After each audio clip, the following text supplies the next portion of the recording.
여러분은 지금 팟캐스트 클러치 턴오버를 듣고 계십니다. 예, 한참 쉬고 돌아왔습니다. 정규리그 하위 4팀 얘기를 했으니까 이제 상위 6개 팀 얘기를 해야 되는데요. 그렇죠. 오늘부로 6강 플레이오프 시작이 됐어요. 네. 플레이오프에 앞서서 일단 미디어데이가 진행이 됐었는데 굉장히 좀 흥미롭게 봤습니다. 그 미디어데이 때 나온 선수들의 출사표 네. 한번 읽어볼까요? 그러니까 이게 6강이라서 6글자로 발언을 시켰는데 네. 사실 이런 컨텐츠는 따로 없었었거든요. 굉장히 좀 신선했고 그렇죠. 좀 도발적이면서 굉장히 좀 재밌었습니다. 네. 근데 딱 전 지금 보고 있는데 네. 정말 딱 그 선수들의 성격 이미지대로 딱 얘기한 것 같아요. 네. 일단 1위 팀부터 송교창 선수 먼저 말씀해 주시겠어요? 송교창 선수는 네. 통합 우승 원해. 정규리그 우승을 했죠, KCC가. 진짜 좀 재미없게 네, 딱 얘기했네요. 조용조용한. 네. 막 까불이 같은 이미지는 사실 아니죠. 없고 약간 네. 좀 모범생 네. 느낌? 가오니까. 정말 근데 뭐 통합 우승을 원한다는 것 자체가 그 한 시즌 자체를 통으로 먹겠다는 거기 때문에 그렇죠. 이만큼 뭐 원대한 포부를 담을 수 있는 말이 있나 또 생각은 돼요. 재미는 없지만. 그렇죠. 이거는 또 KCC만 할 수 있는 거잖아요. 그렇죠. 네. 그럼 다음 2위 팀? 예. 그럼 읽어 주세요. 장재석 선수는 자동차 바꾸자. 뭐 초등학생이 뭐 일기장에 쓰는 그렇죠. 그런 문구 같긴 한데 또 예. 팀이 모비스라서 뭐 네. 우승하면은 네. 차를 선물로 주는 약속을 했는지 모르겠지만 이게 그 현대모비스 같은 경우에 자동차를 만드는 회사다 보니까 우승을 하면 그 할인 폭이 어마어마하게 크다고 해요. 근데 요즘 현대차 다 가동 중단돼가지고 차 만드는 데가. 근데 현대 기아차 이거 마스크 쓴 것만 봐도 한쪽에는 현대 마크가 있고 반대쪽에는 기아 마크가 있거든요. 요새 뭐 제네시스부터 시작해서 이쁜 차들 많이 나왔죠. 네, 뭐 K8이라든가 K9 좋은 차들 많이 있어가지고. 또 요건 또 모비스만의 장점이겠네요. 선수들한테 동기부여가 되고. 약간 뭐 유치해 보일 수 있긴 한데 어쨌든 우승을 해야 바꿀 수 있는 거니까. 그쵸. 우승 안 해도 본인 돈으로 바꿀 수 있는 것도 있지 않나요? 그렇죠. 그리고 뭐 직원가로 뭐 할 테니까. 풀업 광탈하고 자동차 바꿀 수도 있긴 한데 어쨌든 본인 우승하고 싶다는 욕망을 나타낸 6글자 발언이었습니다. 그다음에 KGC네요. 네. KGC는 이재도 선수가 나왔는데요. 네. 이런 얘기를 했습니다. 세 번째 별 따러. 그러니까 KGC가 여태까지 우승이 총 2번 했었잖아요. 네, 그래서 뭐 세 번째 우승을 하겠다. 이거 보면서 약간 드래곤볼에서 2성까지 모은 다음에 이제 3성을 모은 그런 게 좀 생각이 나긴 했는데 어떻게 보세요? KGC의 세 번째 별은 아예 확률이 없다고 생각을 하지 않고 굉장히 강력한 후보라고 생각을 하긴 하는데 조금 있다가 자세한 거 미디어데이 얘기하고 나서 조금 더 해보도록 하겠습니다. 그리고 다음 오늘 경기가 있었던 허일영 선수가 영웅은 다 같이라고 굉장히 좀 사실 그 미디어데이 때 머리를 풀고 나와가지고 굉장히 미남 이게 마스크의 순기능이 다 잘생겨 보이고 이뻐 보이고 다 그렇죠. 저만 그렇게 느끼는 거 아니죠? 모두가 그렇게 느낍니다. 우리나라의 이 미녀들 여성분들이 이렇게 아름다우셨나라고 마스크를 쓰면서 좀 생각을 했고 그쵸. 심지어는 제 얼굴을 봐도 내가 이렇게 잘생겼었나 이렇게 좀 생각이 들 정도인데 허일영 선수 장발에 이렇게 비추니까 눈, 코가 굉장히 뚜렷하잖아요. 근데 허리영 선수는 벗어도 잘생겼어요. 전 개인적으로 마스크를 벗어도요. 네, 지금 제 개인적으로 보기에는 허리영 선수 정도면 잘생겼거든요. 좀 벗어도 그래요? 아무튼 얼굴이 약간 좀 길쭉한 상이긴 하잖아요. 허리영 선수가. 근데 그쵸. 아무튼 영웅은 다 같이 이게 사실은 그 선수 감독이 했던 얘기를 거의 좀 따라한 감이 없지 않나 이렇게 생각을 하긴 하는데 근데 뭐 그것도 이제 팀이 하나로 같이 한다는 느낌이니까 모든 선수가 좀 이승현 대신 좀 나서줘야 그렇죠. 지금 부상으로 빠져있는 이승현 선수가 있는데 5번째 팀이 어쨌든 고양 오리온에 대해서 얘기를 했네요. 그렇죠. 전자랜드 팀인데 전자랜드에선 김낙현 선수가 나왔어요. 이빨 빠진 고양 이빨 빠진 고양 이렇게 했는데 첫 경기를 이제 네. 고양이랑 하죠. 네. 했죠. 네, 했죠. 예. 오늘 정말 빠져버렸는 이빨이 다 빠져버렸죠. 이빨이 빠지면 어떤 음식도 제대로 씹을 수 없다는 걸 그쵸. 여실히 보여준. 오늘 경기 1차전만 봤을 때는 네. 오리온스의 이빨은 네. 하나밖에 없었다라고 저는 생각했는데 그 하나가 이승윤 선수였기 때문에 아무런 이빨이 없었다라는 생각이 들었던 경기였어요. 틀리라도 끼고 나왔어야 되는데. 그렇죠. 근데 틀리도 없었던 것 같아요. 네. 붙은간에. 네. 마지막 정규리그 1위 팀. 허운 선수, 정규선. 정규리그라뇨. 네. 6위 팀. 네. 허운 선수가 그 오직에 달리자 5G 그렇죠. KT 모기업의 그 모토라고 해야 되나? 모토를 네. 이용해서 오직에 달리자라고 했는데 재치 있게 남겼습니다. 오직에 달려야죠. 팀 순위상으로는. 네, 오직에 달려야죠. 어떠실 것 같아요? KT. 사실 그러니까 제 세컨 팀이 전자랜드랑 KT였었는데 요즘은 사실 오리온이 너무 죽을 써서 감독이 너무 마음에 안 들어서 메인 팀이 전자랜드랑 KT거든요. 네네네. 우승은 못할 것 같긴 한데 재미난 경기를 좀 기대합니다. 오리온이랑 전자랜드 시리즈보다는 한참 더 좀 많이 기대되는 것 같아요. 그러니까 저도 네. 정규리그 때 SK 경기가 없으면은 KT 경기를 먼저 챙겨봤어요. 네. 허운 선수의 그런 퍼포먼스고 네. 요즘은 좀 국내 단신중병이라고 많이 별명도 붙었잖아요. 네. 그렇기 때문에 허운 선수 게임이 너무 재밌는 거예요. 거기 플러스해서 양홍석 선수도 그렇고 또 박지원 선수도 신인으로 들어왔는데 네. 드리블링이나 리딩에 관한 거는 이제 평가가 좋은데 이제 외곽 슛에 대한 이제 아쉬움이 나오다 보니까 이 선수가 외곽 슛을 어느 정도 던지나 그게 궁금해서라도 이제 KT 경기를 좀 많이 챙겨봤었죠 저는. 근데 상당히 좀 못 넣는 것 같던데.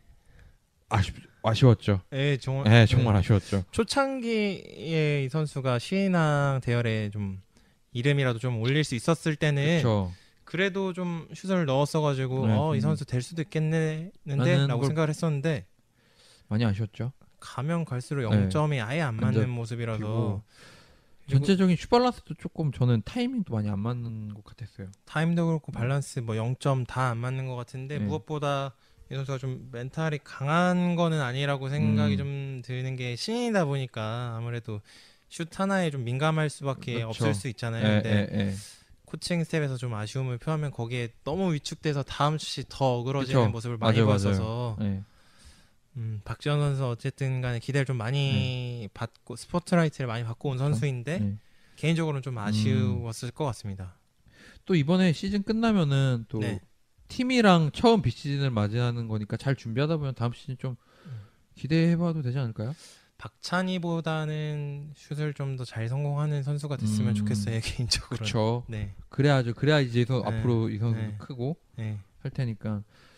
그러니까 예전에 김선영 선수도 외곽 슛이 없다는 얘기를 많이 받았던 선수였어요. 네. 정말 돌파나 뭐 드리블이나 리딩은 정말 탑을이라고 말할 수 있을 정도로 잘하는 선수인데 근데 항상 비시즌을 거듭할 때마다 단점을 보완해서 찾아와서 지금의 정말 탑 클래스 넘버원 가드라고 말할 수 있을 정도로 됐는데 이제 박지원 선수도 물론 아직 여러 가지가 부족하지만 비시즌을 이제 지나고 올 때마다 하나씩 좀 채워지는 선수가 됐으면 좋은 선수로 성장하지 않을까. 개인적으로는 김성영 선수라는 약간 궤를 좀 달리한다고 생각을 하는 게 김성영 선수가 상대적으로 폭발적인 운동 능력이나 농구 센스나 드리블, 이미 탑을 피시 능력 이런 것들에 비해서 상대적으로 슛이 부족했었다는 거지 슛 고자하거나 이런 건 아니거든요. 근데 저는 여기서 말씀드리고자 하는 요는 그렇게 그런 어떤 부분이 떨어졌다라기보다는 그런 걸 얘기하는 게 아니라 이제 비시즌에 자기 부족한 점을 더 채워오는 요걸 말하고 싶었어요. 그러니까 좀 평생 어쨌든 농구를 해온 선수인데 단기간에 고칠 수 있을까라는 생각이 들긴 하지만 그쵸, 물론 본인이 그만큼 노력을 해야겠죠. 프로니까. 네. 좀 발전하는 선수가 됐으면 바람입니다. KT에도 애정이 좀 상당하신 것 같은데요. 얘기하는 거 들어보니까. 근데 허운 선수의 영향이 좀 있었던 것 같아요. 허운 선수가 들어오고 나서 뭔가 그 KT 플레이가 굉장히 다이나믹하고 재밌었어요. 물론 그 감독님의 그런 전술이나 플레이 스타일이 제가 이제 재밌어하고 네. 흥미롭게 보는 그런 게임은 아닌데 네. 그 허웅 선수의 플레이 자체가 워낙 저랑 제가 원하고 재밌어하는 그런 플레이였기 때문에 SK 경기가 없는 날이면은 이제 허웅 선수 플레이를 좀 많이 찾아보곤 하죠. 통신사 어디 쓰세요? SK 있습니다. 네, 알겠습니다. 네. 네, 그러면 이제 미디어데이의 출사표를 한번 읽어봤는데 네. 이제 찬찬히 팀별로 한번 6강 플레이오프 얘기를 한번 진행해 볼까요? 네, 일단 그 배정 같은 경우는 1위 KCC랑 그리고 4위까지 내려간 고양 오리온 그리고 5위 전자랜드가 쫓겨서 플랜에 있고 다른 쪽은 2위에 현대모비스 네. 그리고 KGC가 3위 그리고 KT가 6위 네. 이렇게 한쪽에 대진을 하고 있습니다. 저뿐만이 아니라 많은 팬들께서 뭐 KCC 쪽의 시드보다는 모비스 쪽을 좀 더 기대를 하지 않을까 생각을 해요. 승부나 뭐 경기력이나. 네. 제가 오리온 팬입니다만 이렇게 기대가 안 되는 플레이오프는 처음이라. 네. 그렇죠. 플레이오프에 대해서 지금 얘기 시작을 했으니까 네. 그냥 오리온부터 얘기를 해보자면. 경기가 있었으니까 네. 그 얘기부터 시작해볼까요? 일단 네이버 카페에 들어오시면 고양 오리온 팬클럽 카페가 있는데 거기에 대해서 좀 강월준 감독에 대한 얘기가 많아요. 간혹 강월준 감독이 뭐 꼴찌였던 팀을 4위까지 올려놨으면 잘한 거 아니냐라고 하시는 분들도 계시고 네네네. 저나 아니면 좀 많은 분들은 이 선수 뎁스 가지고 더 올라가야 되는데 사실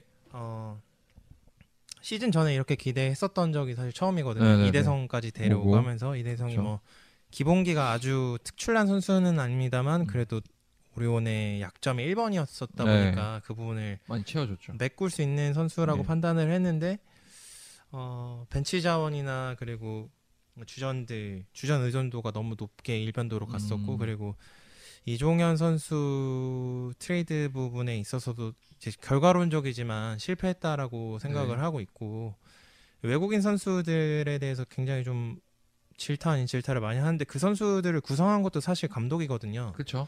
위디 같은 경우에 수비력 하나는 정말 인정해줄만 했었지만 그렇다고 그 수비로 뭐 경기를 이기게 한다던가 그런 레벨의 선수는 아니었고. 그렇죠. 아무래도 국내 농구 특성상 물론 수비도 중요한데 득점을 어느 정도 책임을 져야 되기 때문에 좀 많이 아쉬웠던 부분이 있죠. 기본적인 득점을 기대하는 것들이 있는데 그런 게 안 되다 보니까 팬들이 정말 아니라고 이렇게 굉장히 얘기를 많이 했는데 시즌 막판에 어쨌든 데빈으로 선수를 교체를 했죠. 그렇죠.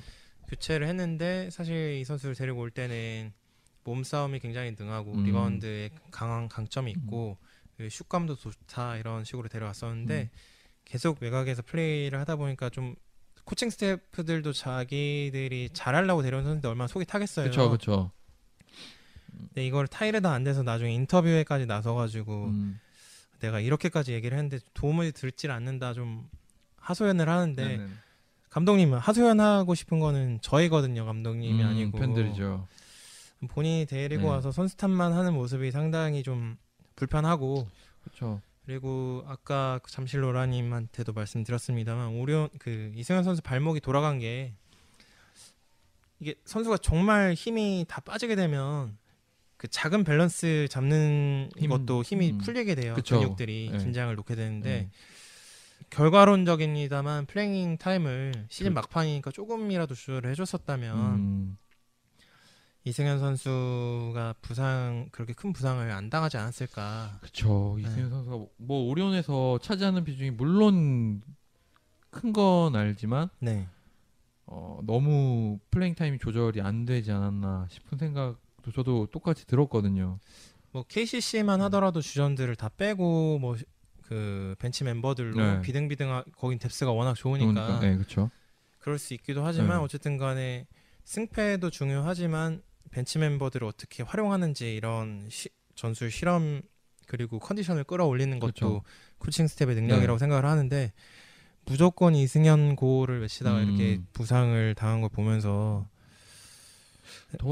더군다나 근데 이승현 선수 같은 경우는 수비랑 공격에서 어느 정도 다 일정 부분 잘 책임을 해줬기 때문에 감독 입장에서는 빼기 싫은 입장도 어떤 이해는 돼요. 이해는 돼요. 네. 네. 리바운드는 리바운드대로 해주고 공격도 잘해주고 이러니까 계속 득점 마진도 좋고 뺄 수 없겠죠. 근데 이제 그게 이제 플레잉 타임 조절 안 되다 보니까 리그 말미 가서 이제 부상으로 이어졌던 것 같아요. 이게.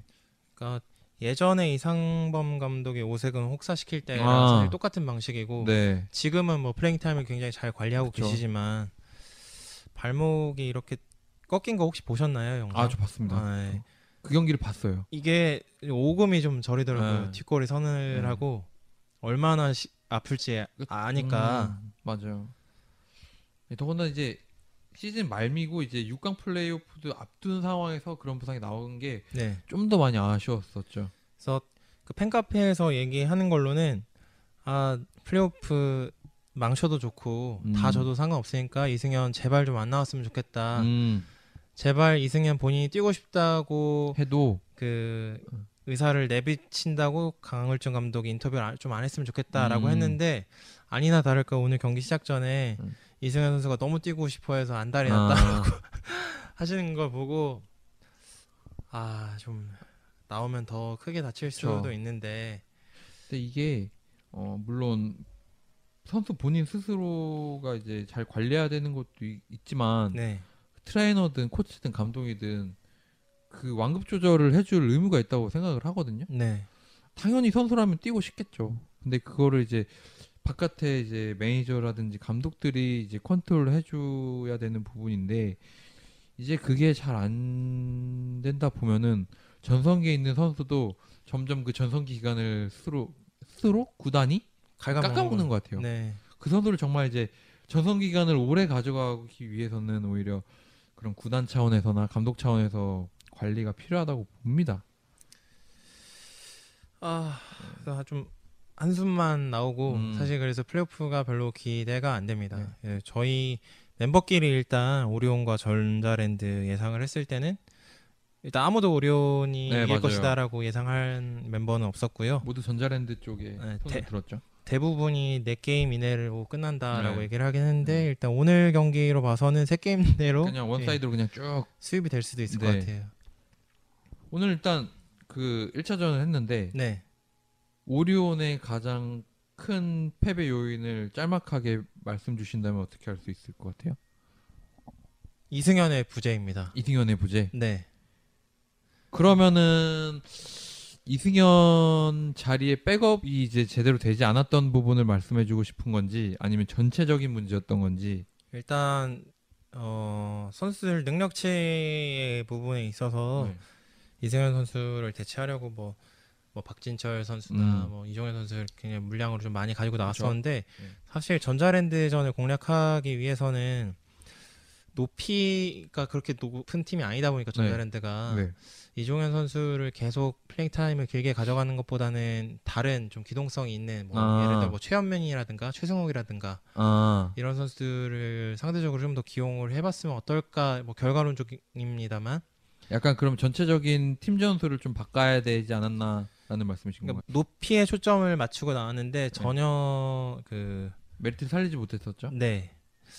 사실 1쿼터가 제가 기억으로 한 2점 차로 뒤지고 끝났었던 것 같은데 1쿼터가 참고로 24대 18로 전자랜드가 24대 18. 이긴 상태로 끝났습니다. 상대적으로 좀 투포지션 게임이니까 쫓아갈 수 있는 차이라고 생각을 하면 생각보다 잘했네. 전자랜드는 왜 이렇게 못하나? 이런 느낌이 드는 1쿼터였었는데 이후에 더블 스코어부터 시작해서 20점 차 이내로 근접을 못하고 하다가 그쵸. 이게 딱 지금 제가 기록을 보고 있는데 2쿼터에서 갈렸던 것 같아요. 2쿼터 쿼터 스코어가 20대 7이었어요. 20대 7이었고 3쿼터 때는 3, 4쿼터는 그래도 비등비등했던 게 17대 18, 21대 23이었어요. 3쿼터 5분 동안은 득점이 아예 없어가지고 마지막에 3점 3쿼터 말미부터 조금 붙었었죠 오리온이. 로슨이랑 한우빈이 3점을 계속 때려 박으면서 좀 쫓아가긴 했었는데 그 이외에 이종현 선수가 이지샷을 너무 많이 놓쳤었죠. 높이 사실 득점에 있어서 도움이 되어야 높이를 살리는 이점이 있는 건데 그런 부분이 전혀 안 되다 보면서 뭐 매치업이나 아니면 선수 구성에 있어서 부터 실패한 게 아닌가 싶습니다. 오리온의 전반적인 선수 로테이션을 보면은 네. 뭐 박진철 선수나 이종현 선수, 뭐 최현민 선수 또 높이 쪽을 많이 이용을 했고 네. 상대 전체적인 평균적인 높이를 봐도 이제 오리온이 높잖아요. 네. 그런데도 불구하고 리바운드 개수를 보면은 똑같아요. 44대 44로. 이 얘기는 오리온이 높이를 적절히 활용하지 못했다라고 저는 생각이 들거든요. 초반에는 뭐 공격 리바운드에 있어서 굉장히 좀 잘 따내면서 경기를 잘 이끌어가나 싶었는데 후반으로 갈수록 그런 부분을 더 살리지 못했고 아무래도 이종현 선수나 박진철 선수가 그렇게 플레잉 타임을 많이 가져가던 선수들이 아니다 보니까 몸이 덜 올라올 수도 있고 코트가 좀 낯선 모양인지 그런 모습도 많이 보였었고 전자랜드 같은 경우에도 분명히 부상 선수는 있어요. 이대현 선수가 굉장히 좋은 모습을 보이다가 지금 부상으로 빠져 있는데 정효근 선수도 못 나오고 있고 사실 뭐 이승현 부상 때문에 졌다라고 얘기하기가 뭐한 게 전자랜드도 어쨌든 주축 선수 2명이나 지금 못 뛰고 있는 상황이라서 매한가지였죠. 네. 그럼에도 불구하고 이렇게 압도적인 차이로 이길 수 있었던 건 외국인 선수 싸움에서 압도적으로 전자랜드가 승리했다. 모트리가 31점인가 넣었었나요? 모트리가 31점에 리바운드 17개, 어시스트 4개. 아주 뭐 지배를 했었는데 그 외국인 선수를 구성한 건 강을준 감독 본인이라는 거를 꼭 인지를 하셨으면 좋겠습니다. 보니까 지금 모트리 선수가 리바운드 17개 잡았어요. 그런데 오리온스에서 로슨과 윌리엄스가 합쳐서 9개밖에 못 잡았거든요.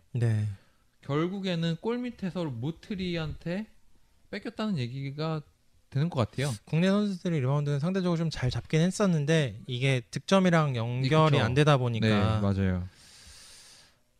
그래서 많이 아쉬운 게 많았죠. 높이를 못 살렸던 점. 고양 오리온이 좀 더 상위권에 랭크되어 있었는데 나중에 뭐 인삼한테도 잡히고 이러면 4위까지 내려가서 전자랜드랑 붙게 된 거거든요. 그래서 어쨌든 한 시즌을 열심히 꾸려왔지만 팬심을 다 떠나서 객관적으로 봤을 때는 뭐 3대0이나 4대0으로 수입을 다양하지 않을까 싶습니다. 그리고 기록을 보고 있는데 어시스트에서 차이가 많이 나네요. 몇 대 몇인가요? 더블 스코어가 났습니다. 12대 24. 12대 24. 뭔가 이거는 어시스트를 뭐 많이 못 살렸다고도 볼 수 있고 저는 약간 게임을 보면서 어쨌든 어시스트라는 게 이제 패스가 들어가서 메이드 시켜야지 어시스트로 기록이 되는 거잖아요. 근데 그런 패스가 없었기도 했고 전반적으로 원패스, 투패스만에 슛이 올라간 경우가 많았었던 것 같아요. 저는 두 가지를 좀 짚고 싶은데 첫 번째는 유기적인 움직임이 원활치 않았었던 것 같아요. 그러니까 공을 잡고 상대 수비수들 에어 싸는데 받아주러 누가 오질 않는다든가 미드아웃을 해줘야 되는데 그리고 계속 서 있으면서 아니면 혹은 몰려 있으면서 공격 찬스를 만들지 못했던 게 사실 주축인 선수들이 계속 뛰면 본인들끼리 합이 잘 맞으니까 그런 부분이 따로 얘기를 안 해도 잘 풀릴 수가 있는데 벤치 멤버들의 분발이 좀 더 필요했었을 것 같고 둘째로는 아까도 경기 보면서 같이 얘기 나누긴 했었는데 이대성 선수가 거칠게 수비를 하면 공을 굉장히 끄는 습성이 있어요. 맞아요. 이 선수를 1대1로 이기겠다라는 마음가짐 때문에 약간 농구에 대한 열정이 좀 많은 선수다 보니까 근데 뭐 하든이나 뭐 크리스 폴이나 이런 선수들이라면 이해하는데 그렇게까지 상대 수비수를 벗겨낼 수 있지는 않거든요, 사실.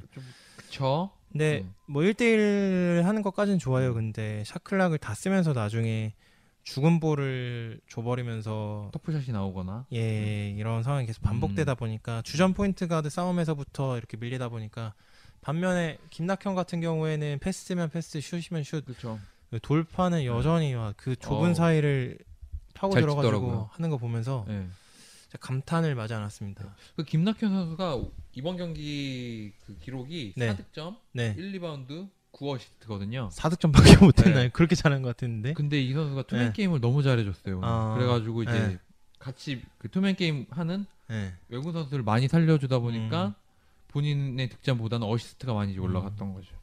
또 종종 피켓롤 상황이 많이 나오더라고요. 그래가지고 거기서 오픈 찬스도 많이 나왔고 거기서 이제 모트리의 득점이 많이 올라갔던 것 같아요. 근데 상대적으로 근데 이제 오리온은 그런 팀 플레이, 그러니까 투맨 게임이라든가 뭐 유기적인 네.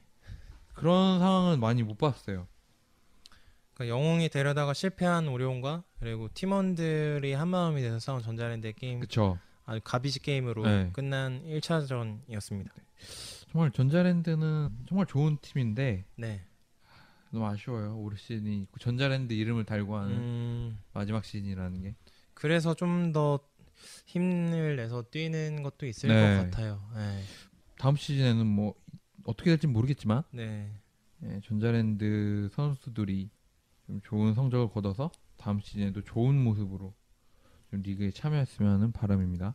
전자랜드 얘기가 나와서 그러는데 그 마지막 홈 경기 때 정규리그 홈 경기 때 그 전린이들이라고 얘기를 하잖아요. 전린이? 네. 전자랜드 팬들? 아니요. 그 전자랜드 어린이 치어리더들이 있는데 전자랜드 어린이를 줄여서 전린이라고 표현을 하는 게 있거든요. 네네네. 전린이들이 나와서 영원히 기억해 전자랜드를 그 뭐라 그러지? 플랜카드 말고 이거 막 반짝이처럼 손에 들고 뭔지 알아요. 응원 도구 있잖아요. 그걸로 만드는데 예, 가슴이 굉장히 좀 뭉클했습니다. 그쵸. 예. 고향에 농구팀이 없을 때는 인천이나 안양까지 가서 막 경기 보고 뭐 이랬던 적도 많이 있었거든요. 그렇죠. 이게 좀 좋은 기업이 나와서 그대로 이렇게 인수하는 게 가장 이상적인 모습이긴 한데 예전에 작년인가 재작년인가요? 저기 KDB 같은 경우가 협회에서 대신 운영하다가 BNK가 나와가지고 인수하는 약간 그런 좀 좋은 방향으로 이제 흘러가면 좋겠는데 바로 사주면 제일 땡크긴 하죠. 그쵸. 근데 혹시나 만에 하나 이제 그런 기업이 나오지 않아 구단이 하나 줄어들고 이제 선수들이 드래프트로 이제 깍깍하게 구단으로 뿔뿔이 흩어지게 되면은 좀 그건 좀 아쉬운 그런 대로 좀 아쉬울 것 같긴 해요. 예. 지금 이제 이직하셨잖아요. 네네네. 이직하는 회사 사장님한테 좀 건의해 보시면 어떨까요? 그거는 크게 상관없을 것 같아요. 거기는 거기도 크게 상관없을 것 같아서 저는 오히려 요즘 보면은 뭐 현실적으로 힘들겠지만 뭐 얼마 전에 이제 신세계가 야구단을 인수해가지고 뭐 현실적으로 힘들겠지만 뭐 신세계라든가 카카오라든가 뭐 네이버라든가 요즘 이렇게 좀 상황이 좋은 기업들이 나와가지고 그대로 인수인계를 해가지고 좀 이어갔으면 하는 바람이. 카카오는 진짜 돈이 좀 많이 되니까. 그렇죠. 이런데 좀 풀어줬으면 참 좋겠는데. 이제 카카오가 좀 다음 주에 또 액면 분할을 해가지고. 저는 주식 이런 걸 잘 몰라서. 요즘 잘 나가더라고요 카카오가. 업데이트 하고 나서 무슨 상품이랑 너무 많이 생겨가지고 좀 쓰레기 같긴 한데 어쨌든 농구단 품어주면 이런 거 불만 안 가지고 잘 쓸 테니까. 그렇죠. 어떤 기업이든 좀 나왔으면 좋겠습니다. 뭐 모트리가 설린저만큼의 급이 되는 선수는 아닌 것 같긴 하지만 어쨌든 플레이오프를 바라보고 데려온 선수인데 지금 현재까지는 괜찮아요. 잘 통하고 있는 걸로. 오늘도 더블 했고 좋은 모습을 보이고 있는데 좀 뭐 조금 오리온 얘기를 조금 더 이어가 보자면은 이제 2차전을 해야 하잖아요. 의미가 그냥 그 뭐라 그러나요? 그 백기들과 항복하는 거 몰수패? 충분히 나쁘지 않은 선택이라고 생각을 하는데. 정말요? 그래도 아직 경기가 남아 있으니까 오리온 팬 입장에서 오리온이 2차전을 잡으려면은 어떤 거에 가장 먼저 신경을 써야 될까요? 이승현 어차피 복귀가 안 되기 때문에. 일단 모트리 선수가 좋아하는 간식을 알아내서 좀 며칠 묵혔다가 그 전자랜드 숙소에다가 넣는다든가 그런 야비한 방법을 제외하고 나서는 딱히 사실 생각이 나지 않습니다. 오늘 경기만 봐서는 아니면 아까 말씀드렸던 것처럼 리바운드를 조금 더 내주더라도 조금 더 빠르고 그리고 공격을 어쨌든 성공시켜줄 수 있는 능력이 있는 선수들로 꾸린다면 그래도 조금 더 승산을 올릴 수 있지 않을까. 왜냐하면 이종현 선수가 제가 너무 오랜만에 선발로 뛰어서 그런지 모르겠는데 폼이 정말 너무 영 아니라서. 그러면 오히려 이중현 선수보다는 최현민 선수의 프레잉 타임을 늘려가면서 한호빈 선수나 이대성 선수의 스피드를 이용하는 편이 낫다는.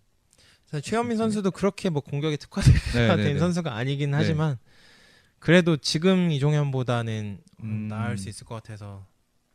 근데 저도 물론 어느 정도 그런 공격적인 면에서는 구성이나 공격적인 면에서는 좀 많은 같은 생각을 하고 있는데 전 다음 2차전에 조금 오리온이 승리를 가져가기 위한 키는 김낙현 선수를 어떻게 제어하느냐에 따라 좀 달라질 것 같아요. 김낙현 선수에서 시작하는 그런 패스들을 얼마나 불편하게 하고 잘 자르느냐에 따라서 오리온의 공격이나 수비가 좀 어느 정도 풀릴 것 같다는 생각이 들었거든요. 사실 그래서 말씀하신 거랑 좀 연장선상인 게 김강선 선수를 그래서 조금 평상시에는 이 선수가 스타팅으로 굉장히 좀 많이 나오거든요. 근데 오늘은 한호빈, 이대성 이렇게 조합을 가져가면서 이대성 선수가 좀 너무 그 흥분하고 앞만 보고 달려가는 경기 운영을 해 나갈 때 그런 걸 조금 도와줄 수 있는 게 김강선 선수라고 생각을 하는데 투입 시간이나 시기가 좀 부적절하지 않았나라고 생각도 들고 어쨌든 마음에 드는 게 별로 없는 경기였습니다. 근데 오늘 김낙현 선수랑 임종일 선수가 매치업이 됐거든요. 근데 제가 계속 잘 보다 보니까 임종일 선수가 김낙현 선수를 이제 잘 못 따라가더라고요. 스크린에도 매번 걸리고 김낙현 선수의 페이크에도 자주 속는 모습을 보여서 워낙 날쌔니까요. 그렇죠. 워낙 빠르다 보니까 그래서 저는 2차전에서는 좀 김낙현 선수에 대한 수비를 조금 신경을 많이 써야 되지 않을까라는 생각을 합니다. 좋습니다. 고양 오리온 코칭 스텝이 이걸 듣지는 않겠지만 그렇죠. 이건 제가 물론 이제 농구에 대한 식견이 높지 않기도 하고 그런 쪽에서 일을 하지 않기도 하지만 제가 오늘 봤던 1차전을 리뷰를 해보니까 김낙현 쪽에서 나오는 패스나 그런 볼들을 제어를 많이 못한 게 패배의 요인으로 저는 많이 봤습니다. 그래서 제 소견을 드리자면은 2차전 때는 김낙현 선수를 조금 신경을 더 쓰는 게 좋을 것 같다는 얘기를 남겨봅니다. 그 사실 KCC까지 얘기를 나눠보고 싶긴 했는데 뭐 3대 0으로 끝날 공산이 많이 높아 보이긴 하지만 아직 끝나지 않았기 때문에 KCC까지 언급을 하고 넘어가는 거는 조금 우리가 있을 것 같아서 지금 플레이오프 하는 팀들만 얘기하는 것도 괜찮을 것 같아요. 그러면은 모비스랑 뭐 KCC는 뭐 나중에 하고 뭐 오리온 전자랜드, KGC, KT까지만 뭐 해보도록 하는 걸로 하겠습니다. 우리가 뭐 다음 회차 때 그러니까 KCC랑 모비스 얘기를 할 수 있을지는 장담을 노력을 해보겠습니다. 최대한 노력을. 장담을 못 하겠긴 하지만 이 뭐 오리온이랑 전자랜드 얘기는 여기까지 해보고 KGC랑 KT가 사실 저는 상당히 좀 많이 기대가 되는데 어느 팀이 우세할 거라 생각하시나요? 여러분은 지금 팟캐스트 클러치 턴오버를 듣고 계십니다.